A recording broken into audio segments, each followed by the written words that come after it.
As dawn crested the eastern horizon, the Imperial Navy's airmen sprang into action. One by one, the planes of the first wave rumbled down the decks of the Kaga, Akagi, Kyuyu, Soryu, Shokaku, and Zuikaku. Here, an Akagi Zero flown by Masao Taniguchi takes to the air, followed by Sakae Mori.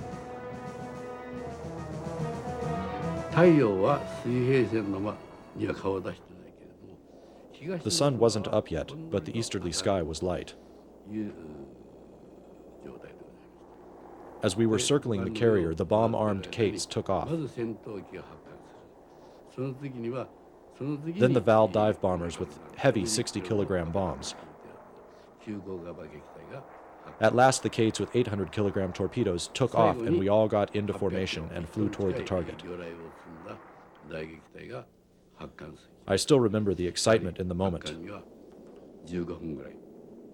43 Zeros, 51 Vals, 40 Kates armed with torpedoes, and another 49 armed with 16-inch shells modified for high-level bombing.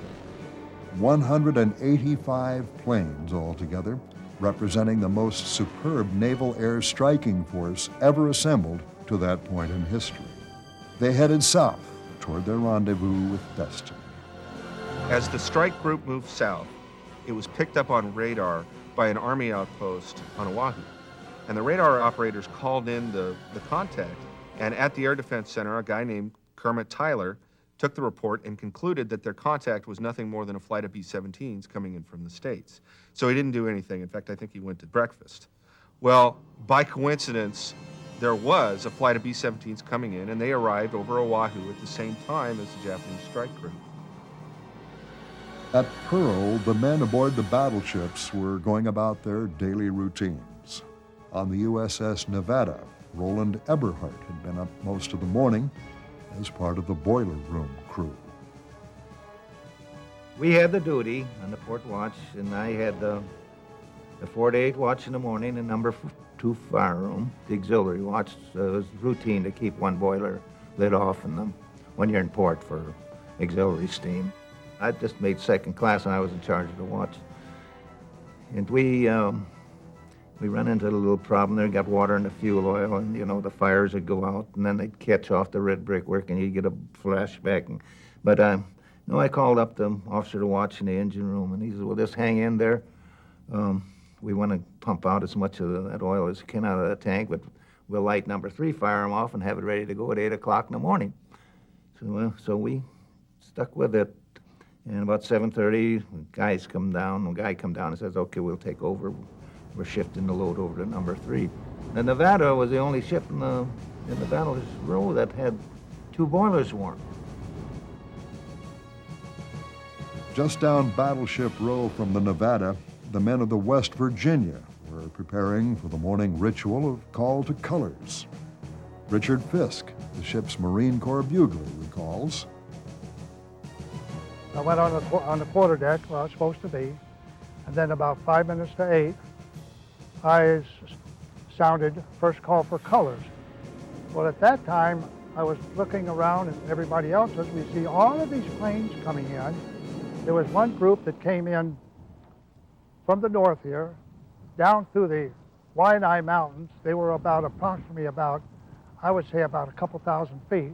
But from a distance, one of my buddies said, damn, he says, we're going to have drill today. I said, oh, no, I'm supposed to go ashore after I had this watch, he says. And they said, you ain't going ashore. He says, we're going to have a drill. Fisk had caught sight of the torpedo planes banking in toward Battleship Row. These torpedo-carrying Kates were supposed to attack the huge American aircraft carriers. However, the carriers were still out on maneuvers that Sunday morning, and the Japanese pilots were forced to alternate targets. Originally, the Japanese plan called for the torpedo planes to go in first, followed by the high-level bombers and dive bombers, should surprise be achieved. However, a series of mixed signals caused the Japanese strike elements to attack almost simultaneously. The Vals probably struck first, dropping their bombs on the American airfields and Ford Island as Zeros dove down to strafe. Robert Kinsler, a Morse code operator at Schofield Barracks, remembers those first shots of the Pacific War. 7:55, there was a terrific explosion. Woke everyone up immediately. We ran out onto Lanai expecting to see perhaps an explosion had occurred in one of the company mess halls, for they had oil-fired stoves and ranges. But there was no immediate running around or anything. But at the same moment, a plane flew over the 1st Battalion barracks, which were perpendicular to our barracks. The plane has a sickly green color. It had a large red circle on the fuselage, a pilot and a machine gunner, fixed landing gear. We had no aircraft identification instructions, so it must have been either a Navy or a Marine plane. It certainly wasn't an Army plane. Wayne Worley was also at Schofield Barracks when the attack began. I was sitting there eating breakfast and I heard them bombing Wheeler Field, right, which is attached to Schofield Barracks, where I was located. So I went out and looked at them for, I don't know, a minute or two. There was not many, just maybe 2, 3, 4 Japanese Zeros floating around there, machine gunning a little out in the quadrangle, which, I don't know, we just didn't have her head screwed on very good then. So I walked back in there and started eating breakfast again. I left the ship immediately, and I was going to walk over to the submarine base to go to Mass. And I only got about halfway when all of a sudden these planes came flying by, and I heard explosions, and I tell you the truth that when I looked up and saw that meatball on the side of one of the Japanese airplanes, it just didn't strike me, you know, whose airplane that was. On Ford Island, many of the men there were still in bed. I heard a heck of a noise. It sounded like an explosion. I thought maybe an airplane cracked up in the mat, so I jumped out of bed and went over and looked out the window, and there wasn't anything out on the mat. You could see all the way down it. So there's a kid named Jones from Texas that I kind of palled up with, and he said, I shook him, said, you want to go to breakfast? He said, no, I'm going to sleep in. He said, let me sleep.